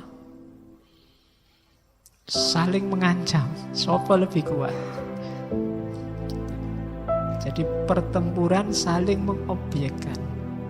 Daripada aku yang jadi objek, sekarang tak balik. Kamu aja yang jadi objek. Sekarang kamu tak atur gimana caranya biar kamu yang manut sesuai perspektifku. Temanmu datang lihat kamu tadi joget-joget, sekarang kamu gak jadi joget, kurang ajar. Sekarang gantian, kamu yang jadi objek. Kalau ke kamarku sandalnya dilepas. Kalau sekarang kan jadi dia gak bebas sudah. Kalau ke kamarku tunggu di sana di ruang tamu, jangan masuk dulu. Itu kan pokoknya itu kan pertarungan saling mengobjekkan. Temanmu tadi maunya bebas pakai sandal, gak bisa bebas sekarang. Kamu yang mengobjekkan dia sekarang. Jadi hidup ini katanya Sartre pertarungan saling mengobjekkan. Ngaji ini siapa subjek siapa objek. Itu pertarungan sebenarnya, cuma kamu tidak sadar. Siapa yang bebas, siapa yang terikat, siapa yang masing-masing orang mengekspresikan perjuangannya sendiri-sendiri. Meskipun kamu tidak sadar. Dosen sama mahasiswa itu juga pertempuran saling mengobjekkan. Pemerintah sama rakyat itu juga pertarungan saling mengobjekkan. Siapa yang harus manut siapa? DPR sama pemerintah, KPK sama DPR itu saling mengobjekkan. Selalu begitu. Itulah fenomenologi kebencian. Itulah fenomenanya. Kenapa kebencian itu jadi modus dalam kehidupan? Karena ternyata setiap orang itu ancaman bagi eksistensi orang yang lain. Jadi lebih mudah membenci daripada mencintai. Kalau saling mencintai itu bisa nggak Pak? Bisa, tapi itu modus. Cinta itu modus lagi-lagi apa? Untuk saling mengobjekkan. Modus untuk siapa yang menang, siapa yang ngatur, siapa jadi objeknya siapa. Gitu loh. Gara-gara punya pacar, akhirnya kamu hidupnya ada di mata pacarmu. Kamu diobjekkan oleh pacarmu. Entah cara berpakaian, entah menghabiskan waktu malam mingguan, entah itu kan saling mengobjekkan. Katanya kamu cinta, disuruh cukur aja ndak mau. Oh ya deh aku tak cukur. Itu kan saling mengobjekkan. Ya kan? Katanya sayang, masa jemput gitu aja nggak mau. Ya wis tak jemput. Itu kan pertarungan saling mengobjekkan. Katanya cinta, diapeli aja ndak mau, nolak terus, diajak jalan-jalan kok ndak mau. Ya wis resikonya. Itu sebenarnya saling mengobjekkan. Ingin memuaskan ego dan subjektivitas masing-masing. Makanya cinta dan benci itu sebenarnya garisnya tipis. Orang yang bisa membenci itu hanya orang yang mungkin mencintai. Ya kan? Bapak sama anak itu kan kadang-kadang bisa, nggak mungkin kan nggak sayang, tapi kadang-kadang bapaknya juga sebel luar biasa sama anaknya, dikandani ramanut. Itu kan jenis kebencian juga. Sama temen itu kan bisa membenci. Sama pacar akhirnya bisa lahir benci. Oke, kenapa? Karena memang hakikatnya itu pertarungan untuk saling mengobjekkan. Maka katanya Sartre, kalau ada yang bilang kita, itu sebenarnya absurd. Iya. Jadi kita kan kayak Cak Lontong itu kan lu aja kali. Bukan kita. Kita itu baru laku kalau ada pihak ketiga. Ada aku, ada kamu. Tadi kan saling mengobjekkan. Kita ini baru jalan kalau ada dia. Nah, kita bergabung kerjasama untuk mengobjekkan dia. Kita itu jalan kalau ada musuh bersama namanya dia. Kalau enggak, kalau hanya berdua, itu ceritanya bukan lagi kita. Sebenarnya kita saling menaklukkan, aku dan kamu. Jadi aku dan kamu tidak selalu menghasilkan kita. Ada kita atau kami itu kalau ada pihak ketiga. Ngomong kita itu kan selalu keluar, bukan sama yang di sebelah kita.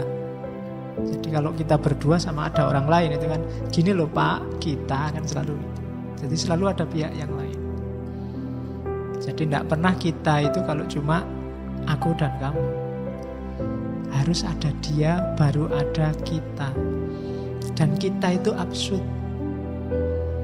Karena apa? Karena ikatan kita itu terbatasi oleh orang ketiga ini. Kalau orang ketiganya tidak ada, akhirnya yang ada hanya aku dan kamu, dan kita bertarung lagi saling mengobjekkan.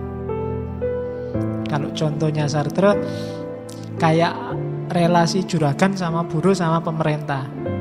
Ketika pemerintah belum hadir, ya pertarungan hebat antara majikan sama buruh. Saling mengobjekkan siapa yang menang. Kapitalisme apa sosialisme. Tapi begitu pemerintah hadir, majikan sama buruh kerjasama ini. Dalam rangka apa? Melawan pemerintah. Biar nggak diatur macam-macam sehingga perusahaannya nggak bubar. Nah, begitu pemerintah sudah takluk, ini tarung lagi majikan sama buruh. Itu kalau di contohnya Sartre. Jadi kita itu absurd. Jangan percaya dengan kita. Ya, lu aja kali, bukan kita. Jadi termasuk cinta. Cinta itu akan kuat kalau ada musuh bersama. Berdua. Kalau tidak ada musuh biasanya gegeran dewe. Karena yang ada aku dan kamu. Kalau ada kita jatuh cinta, ini loh ada orang ketiga yang ganggu, yang sama-sama gak disuka, itu biasanya tambah kuat. Bapaknya tidak setuju, itu biasanya lebih kuat ikatannya. Mari kita lawan bersama, itu bapaknya lebih kuat. Tapi dibiarin aja gegeran dewe mesti.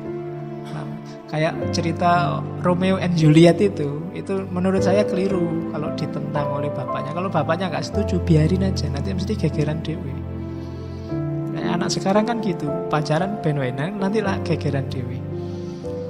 Seandainya nikah kan nanti ya mesti gegeran dewe, ngurusi anak gegeran, nyari kerjaan gegeran, nyari itu gegeran.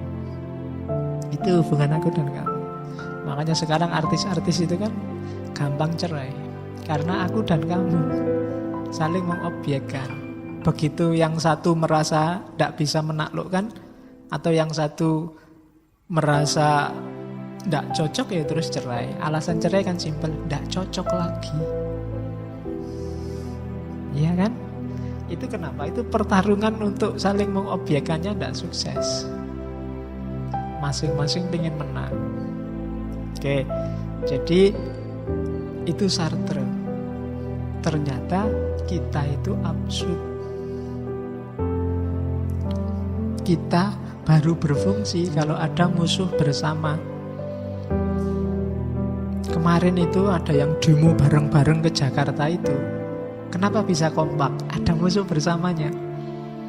Sekarang musuh bersamanya hilang. Tidak ada kita lagi. Ada yang diriin partai. Sekarang mulai gegeran. Terus tidak setuju. Bukan saya yang bikin partai itu, tapi grup sana. Ini ada yang bela konglomerat. Ah, itu tidak cocok. Bilang gegeran dewe. Kenapa? Musuh bersamanya sudah hilang. Kitanya tidak ada lagi sudah. Yang ada aku dan kamu sekarang. Nah, itu fenomenologi kebencian. Jadi Sartre ini ya kayak Thomas Hobbes yang bilang bahwa fitrahnya manusia itu negatif. Manusia itu selalu ingin memangsa yang lain. Jadi kalau dibiarin tanpa aturan, ya hasilnya mesti kacau. Kalau tidak percaya, sekarang hapus semua undang-undang, hapus semua aturan.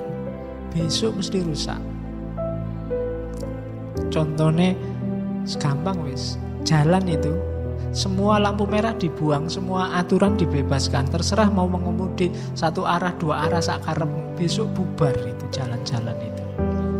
Jangan dikira. Iya, kenapa? Katanya Thomas Hobbes, ya memang dasarnya manusia itu negatif sakarepe dhewe.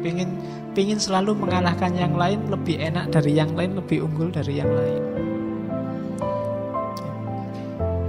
Itu fenomenologi kebencian.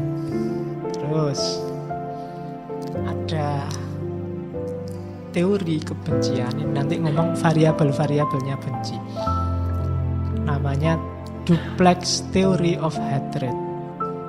Yang punya teori Steinberg dari buku Psychology of Hate. Jadi silahkan dicari bukunya, dibaca. Ya nanti beberapa saya sebut di awal itu. Misalnya kebencian itu secara psikologis berhubungan dengan cinta, bukan lawan dari cinta. Karena lawannya cinta itu bukan benci tapi abai, cuek. Ya, cinta itu bukan lawannya benci. Orang benci sama orang cinta itu sama-sama perhatian, sama-sama mikir, meskipun dalam bentuk yang berkebalikan. Apa yang berkebalikan? Itu loh 3 hal itu. Yang pertama intimasi, yang kedua passion, yang ketiga komitmen. Orang yang benci itu berarti intimasinya lenyap, passionnya lenyap, komitmennya lenyap. Kebalikannya kalau orang yang cinta itu Dia intim, passion, dan komitmen. Hilang salah satu, yang ada kebencian. Kalau intimasinya hilang, nggak dekat lagi, yang lahir enggan, males ketemu. Kalau ketemu mesti gegeran, sudah muak, sudah sebel, nah itu intimasinya hilang. Itu tanda-tanda benci pasti. Atau passionnya hilang. Kalau passionnya hilang itu alternatifnya dua, takut atau marah. Sudah nggak ada rasa lagi, sudah. Itu passionnya hilang berarti. Sudah nggak mau lagi, deket aja ndak, passionnya hilang. Dan yang ketiga, komitmennya hilang. Ketika komitmen hilang itu berarti apa ya tadi, ada devaluasi dan reduksi. Reduksi itu biasanya orang tidak dilihat lagi secara utuh, hanya dilihat faktor salah dan jeleknya saja. Jadi cirinya benci dan cinta itu mirip. Makanya duplex theory of hatred. Kuncinya ada di 3 kalimat: intimasi, passion, dan komitmen. Dekat, ada rasanya, dan punya komitmen. Ini namanya cinta. Tidak dekat, tidak ada rasanya, nggak ngefek sama sekali, dan tidak ada komitmen. Itu berarti kita sedang membenci sesuatu. Tidak ada komitmen itu, tidak ingin sesuatu, tidak menargetkan apa-apa pada objek yang sedang dibahas. Itu berarti tidak ada hubungannya sama kita, itu alamat benci. Oke, itu duplex theory of hatred. Jadi ternyata benci dan cinta itu kayak sisi dari mata koin yang sama. Jadi jangan salah. Makanya dari cinta untuk jadi benci itu dekat. Dari benci untuk jadi cinta itu juga dekat. Tinggal nambahi kata tidak. Ya kan? Tidak intim, tidak ada rasa, dan tidak punya komitmen apa-apa. Oke, terus ada lagi pengembangan dari benci. Kalau ini sudah masuk ke ranah hukum biasanya. Karena tadi ada dari tidak suka jadi benci. Terus kebencian itu ketika diekspresikan dan ekspresinya dalam wilayah yang melanggar hukum, itulah namanya hate crime. Tindakan kejahatan terhadap orang, properti, organisasi yang dasarnya benci. Biasanya didasarkan pada identifikasi asal-usulnya. Dasarnya prasangka. Kayak tadi loh. Oh, kalau kelompok ini itu mesti sesat, kita basmi saja. Pembasmian itu namanya hate crime. Oh, kalau kelompok itu sukanya bid'ah, itu harus kita musnahkan, itu namanya hate crime. Kita pukuli saja, itu hate crime. Kejahatan yang didasarkan pada kebencian asal-usul, itu hate crime. Ada beberapa teori tentang hate crime. Yang pertama, strain teori. Ini gampang. Kalau strain teori itu, kenapa orang benci pada kelompok yang lain? Itu karena orang merasa terancam stabilitas sosial, ekonomi, politiknya. Strain itu artinya ketegangan. Teori ketegangan. Jadi sebenarnya kata teori ini, orang itu tidak membenci orangnya, tidak membenci kelompoknya, tidak membenci grupnya. Cuma dia khawatir dan takut kemapanan ekonomi, kemapanan sosial, kemapanan politiknya terganggu. Contohnya, saya kasih contoh yang orang Afrika yang di Amerika, Afro-Amerika. Itu kan dulu mereka pendatang, awalnya Buddha. Sampai hari ini mereka sering sekali mengalami diskriminasi oleh mayoritas. Sebenarnya loh, orang Amerika plural gitu loh, kok masih bisa diskriminasi. Karena memang bukan bedanya yang bikin mereka benci, tapi ketakutan bahwa jangan-jangan orang-orang ini nanti merebut sumber daya, merebut kemapanan, stabilitas ekonomi yang sekarang saya rasakan. Kita sudah enak-enak ya sekarang. Nanti kalau mereka datang, jangan-jangan pos-pos penting ditempati oleh mereka. Itu takut. Kita sekarang yang mayoritas ya, kalau kita biarkan yang minoritas berkembang, jangan-jangan posisi kita terancam nanti. Kayak zaman Nabi dulu loh. Nabi itu dulu awalnya kan minoritas di kalangan masyarakat Arab.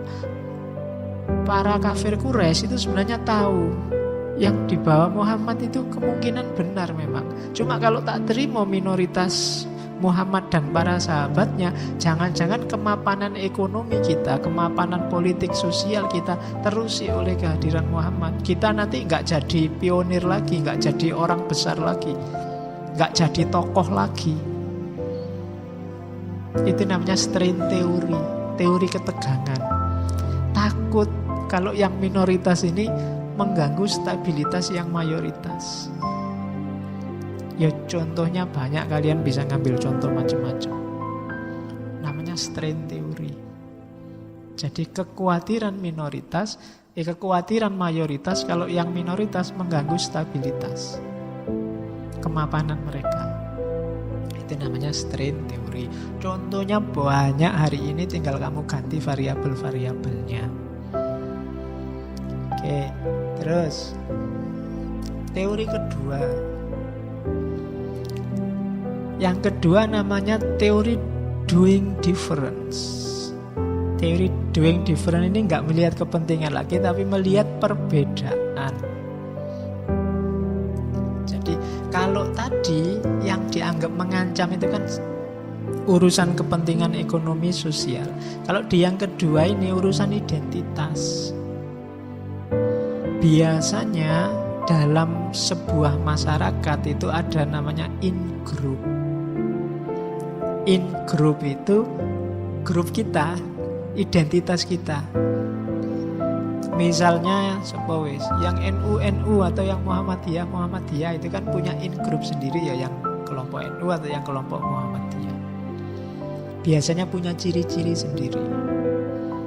Nah, doing different ini mereka akan takut kalau ada inovasi baru yang berbeda dengan identitas yang lama. Pokoknya ya, kita kan grupnya, contoh paling gampang ya, misalnya teman-teman NU, cirinya tahlil, kunut.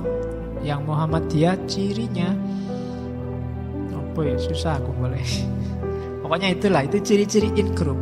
Nah ini mereka merasa kalau ada minoritas baru yang menawarkan ciri yang berbeda, yang merusak identitas in-group tadi,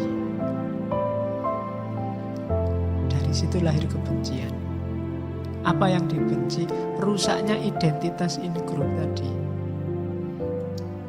Jadi dianggap mengancam, harus dijauhi. Mereka itu sesat. Kenapa sesat? Tidak sama dengan ciri-ciri kita. Ciri-ciri kita itu kan ini bla bla bla bla. Karena mereka tidak sama dengan kita, maka mereka sesat. Harus dibenci, dijauhi, syukur-syukur dimusnahkan. Itu in group. Teori namanya doing difference. Lihat perbedaannya. Jadi ada teori strain, teori ketegangan, ada teori doing different. Sopo ngerti ada yang mau bikin tesis apa skripsi apa disertasi tentang kasus-kasus mayoritas, minoritas dan kebencian. Oke. Terus ini namanya piramida kebencian. Ayo kita cermati ya. Yang kita benci apa? Jangan dibiarkan hidup. Kalau dibiarkan hidup akan semakin ke puncak. Piramida kebencian itu biasanya yang pertama diawali prejudice attitude. Prejudice attitude itu perilaku yang sebenarnya masih dalam persepsi. Prejudice itu kan anggapan, prasangka, perilaku yang penuh prasangka. Misalnya accepting stereotype, menerima stereotype, menerima apa? Stereotype itu gini loh. Kalau orang Jawa Timur mesti ndeso-ndeso. Kalau orang Madura itu mesti kayak gini, itu stereotype. Kalau orang Sunda itu biasanya begini, itu stereotype. Itu ciri-ciri prejudice attitude.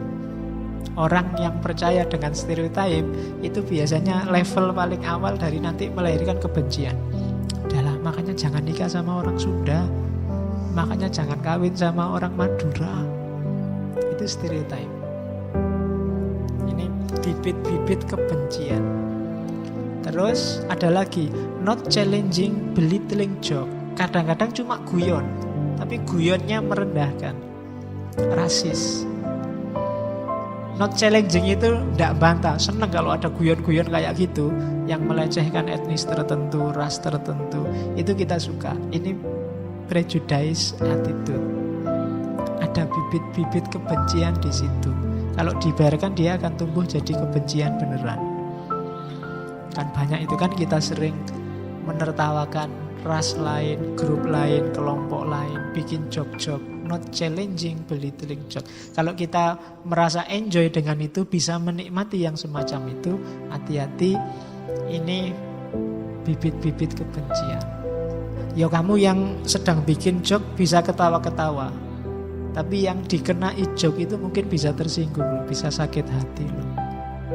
Nah itu belittling joke. Atau scapegoat. Scapegoat itu mencela atau apa, melecehkan orang karena identitasnya, identitas kelompoknya. Saya tidak suka anak itu karena apa? Dia dari Madura. Saya tidak suka anak itu, dia sekolahnya di Yaman, kelihatannya ada bibit-bibit. Itu namanya scapegoat. Itu bibit kebencian juga. Hati-hati dengan stereotype, joke-joke yang merendahkan, yang rasis atau scapegoat. Kalau ini tidak kamu hati-hati, dia akan tumbuh jadi act of prejudice. Bener akan lahir prasangka kebencian. Name calling biasanya. Name calling itu cara manggil kita sudah merendahkan. Your name calling itu misalnya kalau orang apa yang tadi Afrika di Amerika kita panggil negro. Wah kayak negro itu name calling. Mereka nggak suka dipanggil itu. Jadi hati-hati dengan name calling. Panggilan jelek, sebutan jelek, kalau bahasa Arabnya lakob. Wala tanabazu bil alqab, itu name calling. Dasar Madura, dasar bule, nah itu name calling, menunjukkan ada kebencian. Atau ridicule. Ridicule itu melecehkan. Atau social avoidance, kita menghindar. Alah, ndak kumpul teman-teman yang kayak gitu, ndak kumpul anak dari grup sana, ndak kumpul orang-orang yang dari kelompok situ. Itu namanya social avoidance, menunjukkan ada kebencian. Atau telling belittling jokes. Kalau tadi kita dengerin dan suka joke-joke yang melecehkan, sekarang kita sendiri yang bikin joke-joke itu.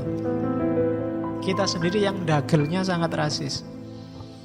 Itu act of prejudice. Hati-hati. Dan social exclusion. Ada tadi kalau social avoidance itu kita yang menghindar, kalau social exclusion itu kita yang ngusir mereka. Saya mau Pak ngaji ini, tapi kalau kemasukan orang-orang kulit hitam itu saya mending tidak ngaji. Itu social avoidance. Tapi kalau ada anak-anak hitam-hitam itu ngaji, saya usir Pak. Itu social exclusion. Itu menunjukkan level kedua dari kebencian. Kalau sudah masuk level kedua dan kita biarkan, pada akhirnya akan masuk ke level ketiga, discrimination. Lahir diskriminasi. Kalau diskriminasi kita biarkan, pada akhirnya lahir violence, kekerasan. Lewat kata-kata, lewat perbuatan. Kalau ini dibiarkan terus-menerus, pada puncaknya kebencian adalah pemusnahan. Kita singkirkan mereka, kita musnahkan semua yang kita benci. Perang. Habis-habisan. Itu piramida kebencian. Jadi hati-hati dengan ciri-ciri ini. Kalau ingin dunia ini tentram, jangan ada kebencian. Karena kalau kita pelihara, kebencian tadi kan dipelihara, dia akan semakin naik kelas, dan akan melahirkan bencana. Paling enggak bencana kemanusiaan. Semua kasus hari ini yang ada konotasi genosida, itu awalnya adalah kebencian. Dan itu sejak dulu, termasuk ketika Hitler ingin melakukan menghabisi semua orang Yahudi. Atau sekarang konflik Yahudi-Palestina, atau beberapa negara dulu.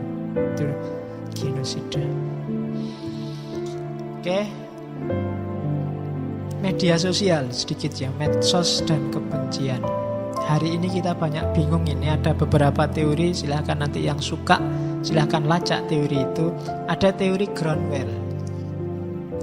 Teori Groundwell itu yang pertama ini, bahwa ada tren sosial biasanya orang itu lebih suka mencari kebutuhannya, termasuk kebutuhan informasi, tidak dari sumber asli, tidak dari produsennya dalam tanda petik, tapi dari teman yang dia percaya.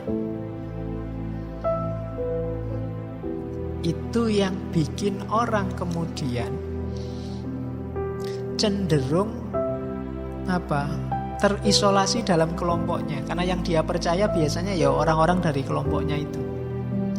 Itu yang bikin mungkin hari ini kalian geleng-geleng kepala. Ini orang sudah bodoh, dijelaskan gak mau, jelas-jelas fitnah tapi diluruskan gak mau.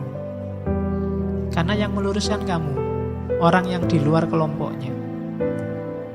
Hari ini orang itu yang dipercaya apa? Orang yang ada dalam kelompoknya. Dari situ nanti lahir istilah namanya cyber ghetto. Ghetto itu kayak semacam pondok, semacam apa, kalau hari ini ya pondok. Kalau dulu padepokan cyber. Padepokan cyber itu santri-santrinya ya kelompoknya sendiri semua. Sehingga lahir namanya echo chamber. Echo chamber itu ruang gema. Jadi ruang gema itu kayak di masjid ini, kalau saya ngomong itu yang mantul suaraku sendiri. Jadi yang selalu didengarkan itu yang senada, suaranya sendiri. Suaranya orang lain tidak akan bisa masuk.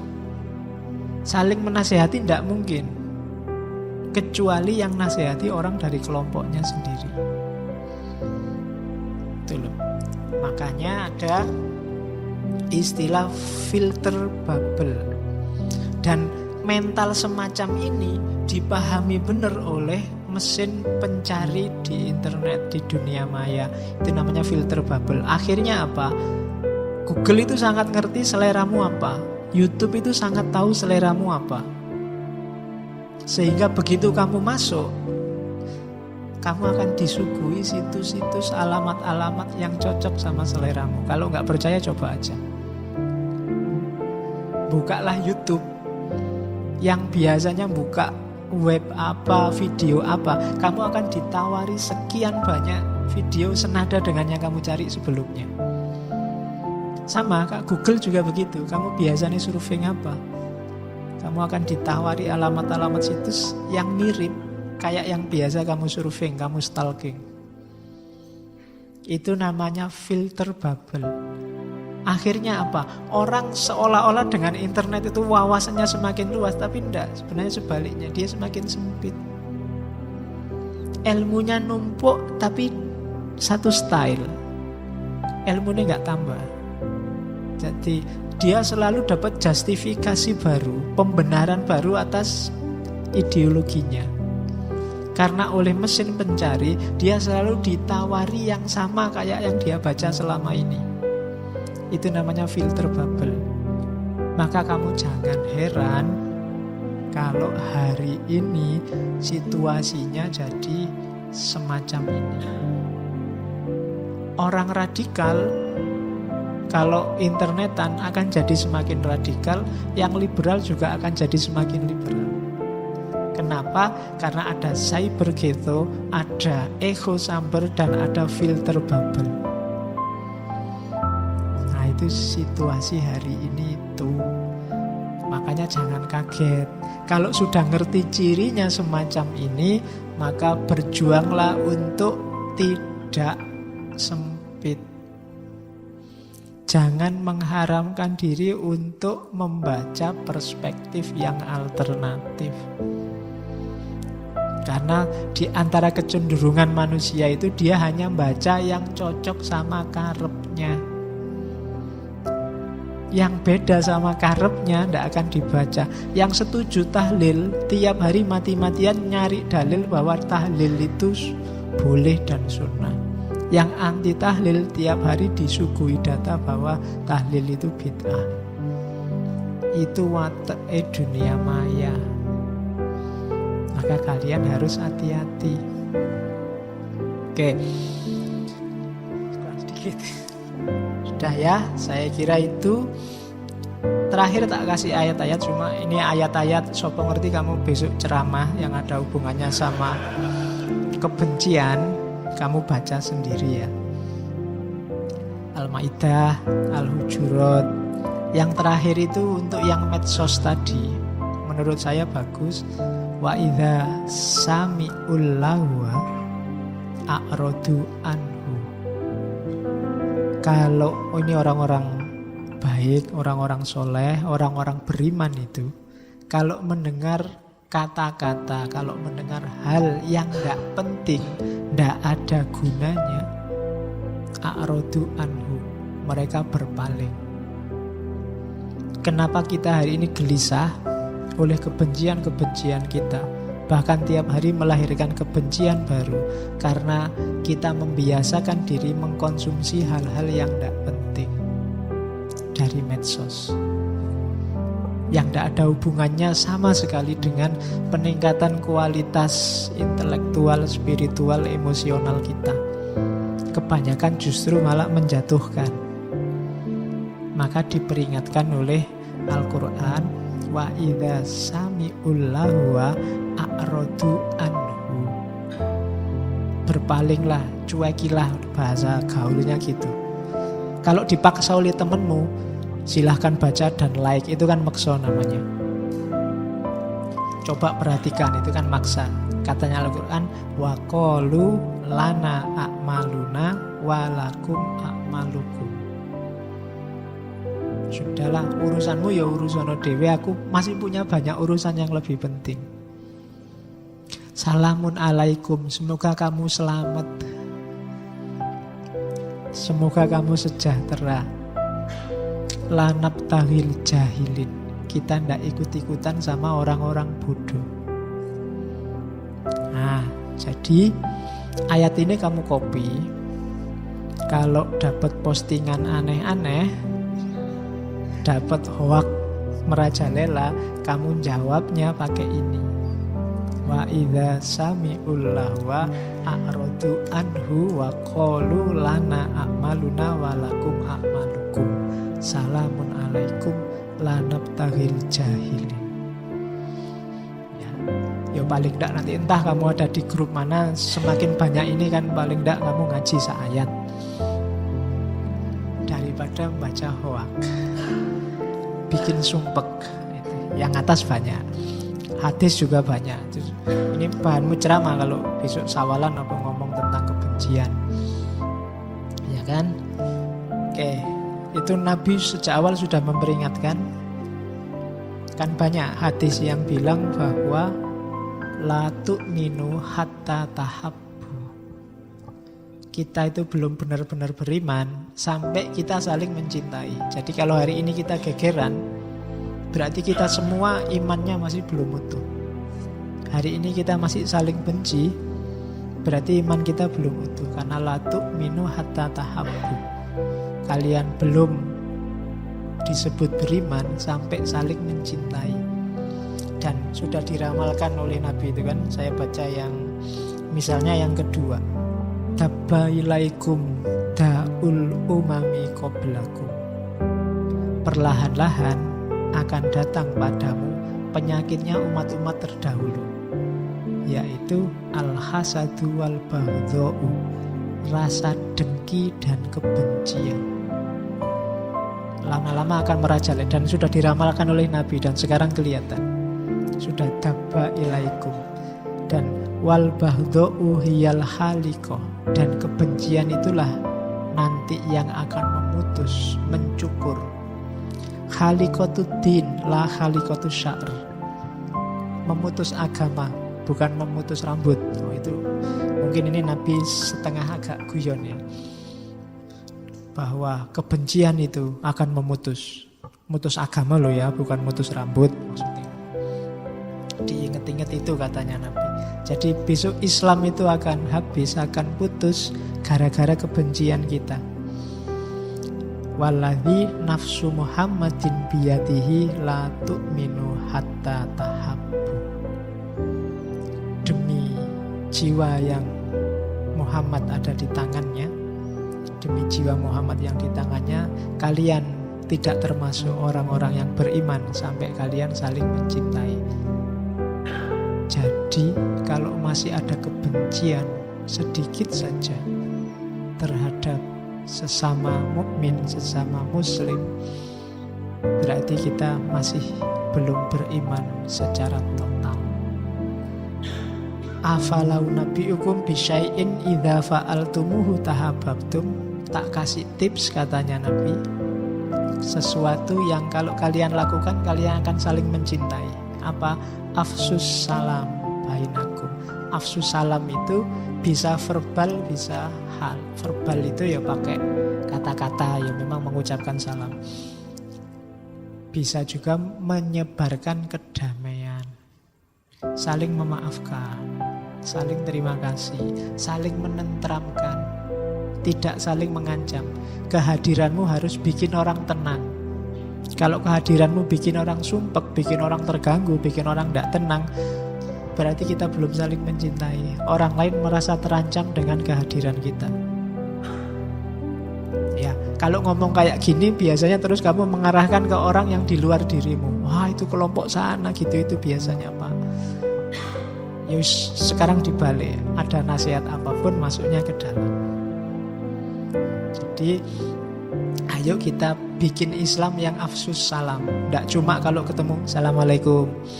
Kalau ketemu Assalamualaikum ya, cuma hakikatnya salam kita sebarkan. Islam yang damai, kita menyebutnya yang jadi rahmat bagi alam semesta. Meskipun Nabi ramalan Nabi itu kan untuk wanti-wanti biar kita hati-hati. Jangan sampai kita jadi aktor yang menyebarkan kebencian dan kedengkian. Hadis yang lain banyak. Oke. Kalau tadi ayat Quran, hadis, ini ayat-ayatnya para filosof boleh dipakai juga. Ya. Kalau itu Sartre, Nietzsche, katanya Nietzsche, love and hatred are not blind, but blinded by the fire that burn within themselves. Cinta dan benci itu sebenarnya tidak buta. Yang bikin buta adalah apinya yang ada dalam diri kita.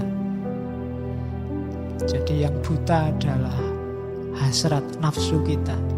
Orang itu wajar kadang suka tidak suka sesuatu, Tapi gara-gara ambisi nafsu itu dia jadi membuta, melahirkan kebencian. Ada kalimat lagi dari Nietzsche yang bagus, we have art to save ourselves from the truth. Kita punya seni untuk menghindar dari kebenaran yang tidak kita sukai. Antara lain kebencian. Kebencian itu seringkali jadi jalan kita untuk menghindar dari kebenaran. Itulah seni yang sering kita mainkan. Kita bikin dalil daki-daki untuk mendukung kebencian kita. Padahal hakikatnya kita sedang menghindari kebenaran. Itu penjelasannya panjang, kamu renungkan sendiri. Kalau ini ayat dari Martin Luther. Ya. Hatred, paralyze life, love, release it. Cinta itu menghancurkan hidup, sementara cinta membebaskannya. Hatred confuses life, love harmonizes it. Kebencian itu membingungkan hidup, mengacaukan hidup, dan cinta mengharmoniskannya. Cinta, hatred darken life, love illuminate it. Kebencian menggelapkan hidup, cinta meneranginya. Itu Martin Luther King. Kalau ini pasti kenal ya, Mahatma Gandhi. Overcome hatred by love, lie with truth, and violence with passion. Taklukkanlah kebencian dengan cinta, kebohongan dengan kebenaran, dan kekerasan dengan kesabaran. Itu rumus dari Mahatma Gandhi. Kalau ini Nelson Mandela. No one is born hating another person because of the color of his skin or his background or his religion. Tidak ada satu orang pun yang lahir membawa kebencian pada yang lain, baik karena kulit, karena latar belakang, atau karena agama. People must learn to hate. Orang itu harus belajar dulu untuk bisa membenci. And if they can learn to hate, they can be taught to love. Dan kalau mereka bisa belajar membenci, mereka sebenarnya juga bisa diajari untuk mencintai. Bahkan lebih mudah, karena for love come more naturally to human heart than its opposite. Karena kalau cinta itu lebih natural, lebih alami dibandingkan benci. Untuk benci orang harus belajar dulu, tapi kalau untuk cinta itu otomatis.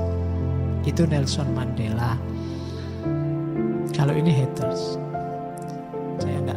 saya ngambil haters itu. Sekarang kan orang ribut, setiap orang punya haters. Haters itu singkatannya adalah having anger toward everyone reaching success.